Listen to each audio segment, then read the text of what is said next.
తాకట్లో ఉన్న మీ బంగారాన్ని విడిపించి ఆ రోజు ఆన్లైన్ రేటుకి కొంటాం. Sharma gold company. నమస్తే శ్రవంతి గారు. నమస్తే అమ్మా. శ్రవంతి గారు, ఈ రోజుల్లో నార్మల్గా పిల్లలు పుట్టడం అన్నది అసలు చాలా గగనం అయిపోయిందండి. డెఫినెట్గా కష్టపడాల్సి వస్తుంది పిల్లలు పుట్టడం అంటే. ఈజీ ప్రెగ్నెన్సీ రావట్లేదు. కోర్స్ డాక్టర్స్ దగ్గరికి లేకపోతే జాతక దోషం ఏమైనా ఉందా అలాంటి ప్రయత్నాలు అన్నీ చేసిన తర్వాత ఇంకేమైనా ఆల్టర్నేట్స్ ఉన్నాయా, ఏమవుతుంది, ఇంకెందుకు అవ్వట్లేదు, వీళ్ళకి ప్రెషర్స్, ఇంట్లో పెద్దవాళ్ళకి ప్రెషర్స్ అవుతూ ఉంటాయి. సో అలాంటి సమయంలో మనం ఏం చేస్తే బాగుంటుందంటారు? జనరల్గా నేను వినింది అయితే రామాయణంలో పుత్ర కామిష్టి అనే సర్గం పఠిస్తే కనుక, భక్తి శ్రద్ధలతో చదివితే కనుక ఈజీగా పిల్లలు అవుతారు అని అంటూ ఉంటారు. మీరైతే రామాయణమే చదివితే సరిపోతుంది అని అంటూ ఉంటారు కదా, అలా ఏమైనా ఉన్నాయా? మనం ఏమైనా సజెషన్స్ ఇవ్వగలమా ఈ జనరేషన్కి? ఇప్పుడు అంత బిజీ వరల్డ్, ఎంత బిజీ అంటే అసలు ఏదైనా చదవమని అంటే అమ్మో అంత టైం మా దగ్గర లేదని చెప్పి ముందే చెప్తారు. మరి అయితే ప్రతి ఒక్కళ్ళు కూడా పెళ్ళయిన తర్వాత ఫస్ట్ రామాయణం చదవడం స్టార్ట్ చేయాలి.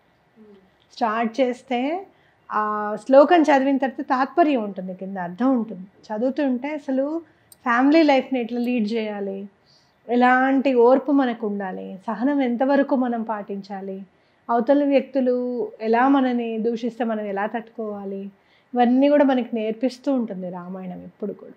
అలా ఒక్కొక్క అధ్యాయము అలా నెమ్మదిగా చదువుకుంటూ వెళ్ళడం అనేది చాలా ఇంపార్టెంట్. అయితే పిల్లల గురించి ప్రత్యేకంగా అనుకున్నప్పుడు పుత్రకామేష్టి యాగం గురించి మొత్తం అంతా ఉంటుందన్నమాట రామాయణంలో. అది ఒకసారి నెమరు వేసుకున్నా, మీరు కనీసం చదవలేదనుకోండి, మనం చిన్నప్పటి నుంచి మన రామాయణం గురించి మనకు తెలుసు కదా ఎంతో అదంతా కూడా ప్రశాంతంగా ఒక దగ్గర కూర్చొని మీరు విజువలైజ్ చేసుకున్నా కూడా పిల్లలు కలగడానికి అవకాశం ఉంటుంది.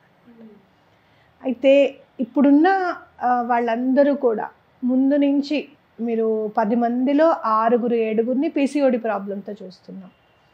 ఇంకెక్కువగా మాట్లాడితే పీసీఓఎస్ ఉందని కూడా చెప్తాం.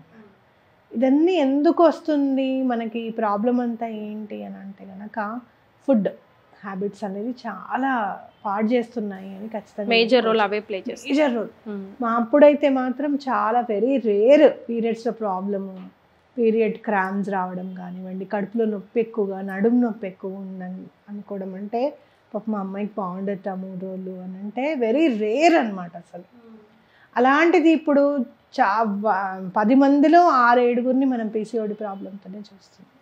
ఎందుకు అని అంటే జంక్ ఫుడ్ అలవాటు చేసేసుకున్నాం. చాలా ఈజీగా ధనాదన్ ఫటాఫట్ తినాలి అని అంటే ఏంటి అంటే చాలా టేస్టీగా కావాలి మనకి, అన్ని చైనీస్ ఐటమ్స్ కావాలి, మల్టీ కెసైన్ అంతా మా మెనూ అంతా మల్టీ కెసైన్తో నిండిపోయి ఉంటుంది ఎప్పుడు అని చెప్పి మనం ఎంతో చాలా గర్వంగా అదొక స్టేటస్ సింబల్ లా వండుకోవడానికి కూడా మాకు టైం లేదు అని చెప్తూ ఉంటాం. కానీ ఒకటి గుర్తుపెట్టుకోవాల్సింది ఏంటి అంటే, మనం దేనికోసం ఇంత కష్టపడుతున్నాం, భోజనం తినడానికి కష్టపడుతున్నాం, అవునా కాదా? కాబట్టి అది చాలా పవిత్రంగా మనం అంటే భగవంతుడికి సమర్పించేటప్పుడు మనం ఎలా అయితే నైవేద్యం సమర్పిస్తామో అలానే మనం భోజనం మన బాడీకి అందించేటప్పుడు, మన శరీరానికి అందించేటప్పుడు కూడా మనం, అందుకే నాకు ఒక్కొక్కసారి అనిపిస్తుంది భగవంతుడు ఎక్కడో లేడు, నీలోనే ఉన్నాడు అని చెప్పి.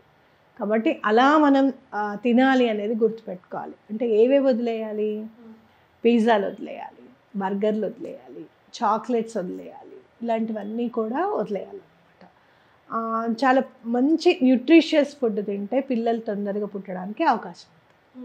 పీసీఓడి ప్రాబ్లమ్స్ అవన్నీ తగ్గిపోయి మేమంతా బాగానే ఉన్నామండి, అసలు మాకు ఏ ప్రాబ్లము లేదు, ఫుడ్ సంగతి వదిలేసేయండి, మాకు ఏ ప్రాబ్లము లేదనుకున్నా కూడా మీరు మంచి పౌషకాహారం న్యూట్రిషియస్ ఫుడ్ కనుక తింటే పిల్లలు పుట్టడానికి అవకాశం ఎక్కువగా ఉంటుంది అన్నమాట.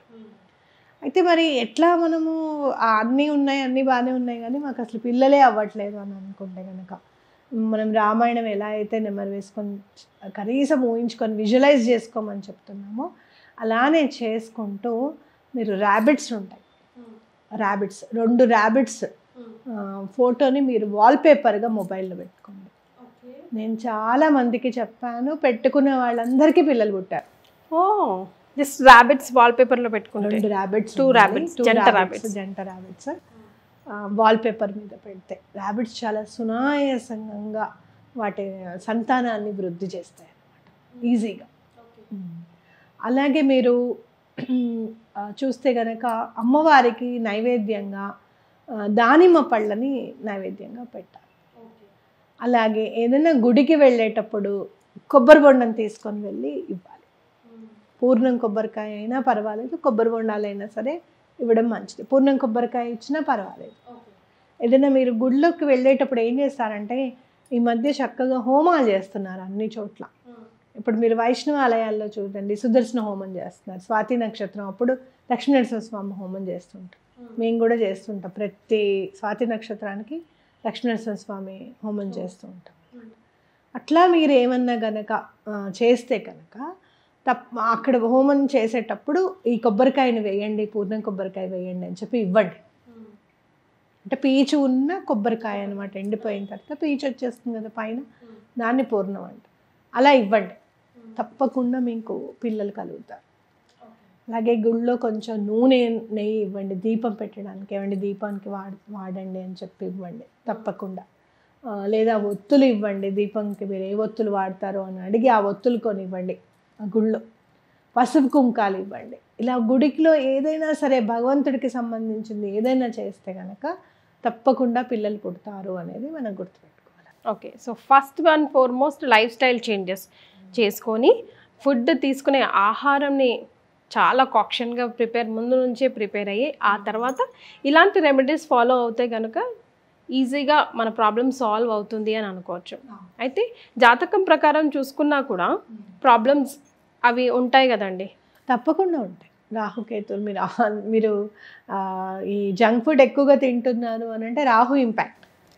ఓకే, రాహు ఇంపాక్ట్ వల్లనే మనం జంక్ ఫుడ్ ఎక్కువగా తినడం కానివ్వండి, మొబైల్ ఎక్కువగా చూస్తూ ఉండడం కానివ్వండి. మనం ఏదైనా మీరు చాలా మందిని చూడండి, మీరు ఏదైనా చదవట్లేదండి పిల్లలు మొబైల్ చూస్తున్నారంటే వాడికి తెలుసు, వాడి మనసు చెప్తుంది, కానీ వాడు మళ్ళీ మొబైల్ చూస్తూ ఉంటాడు అనమాట. రాహు ఇంపాక్ట్ వల్ల అట్లా జరుగుతుంది, మాయ. కాబట్టి మీరు చూస్తే ఆ మాయని మనం దేంతో దాన్ని క్లియర్ చేసుకోవాలి అని అంటే కనుక దానిమ్మ పళ్ళు ఉన్నాయి, అందులో గింజలు ఎలా వెళ్ళాయనేది ఎవరికి తెలుసా? సృష్టి. అవునా? కొబ్బరి బొండ ఉంది, అందులో నీరు ఎలా వెళ్ళింది? అసలు కొబ్బరి చెట్టు అంత మానై అంత అంత పెద్దగా ఎక్కడో ఉంటుంది, దానిపైన అంత గట్టిగా షీల్డ్, దేంతోనో పగలు కొడితే కానీ గట్టిగా రాయికేసి కొడితే కానీ పగలినంత షీల్డే లోపల. మరి ఆ వాటర్ ఎలా వెళ్ళింది? భగవంతుడు. అవునా కాదా? ఇంకోటి కొబ్బరికాయ చూస్తే కూడా శివుడికి ఈక్వల్ అని చెప్తారు, 3 కళ్ళు ఉంటాయి అని చెప్పి చెప్తారు కదా. అలా భగవంతుడి స్వరూపం కాబట్టి అట్లా మనం నేచర్ని గుర్తు చేసుకున్నాం అనుకోండి, నేచర్ని భగవంతుడికి సమర్పిస్తే కూడా తప్పకుండా భగవదానుగ్రహం తొందరగా కలుగుతుంది అని మనం అందరం గుర్తుపెట్టుకోవాలన్నమాట. కాబట్టి మనం చేసే ప్రతి పూజలో పువ్వులు, తమలపాకులు, కొబ్బరి నీళ్ళు, పంచామృతాలు నేచర్ని ఇంక్లూడ్ చేసింది సనాతన ధర్మం. కాబట్టి దాన్ని ఇంకొంచెం మనం ముందుకు వెళ్ళి న్యాచురల్ ఫుడ్ చక్కగా తీసుకుంటూ, న్యూట్రిషియస్ ఫుడ్ చక్కగా తీసుకుంటూ మనం ముందుకు వెళ్ళడం అనేది చాలా ఇంపార్టెంట్. ఎస్. సో శ్రవంతి గారు చెప్పిన రెమెడీస్ ఫాలో అవ్వండి. మీకు ఎలా అనిపించిందో కింద కమెంట్ చేయండి. Thank you so much Sravanthi గారు.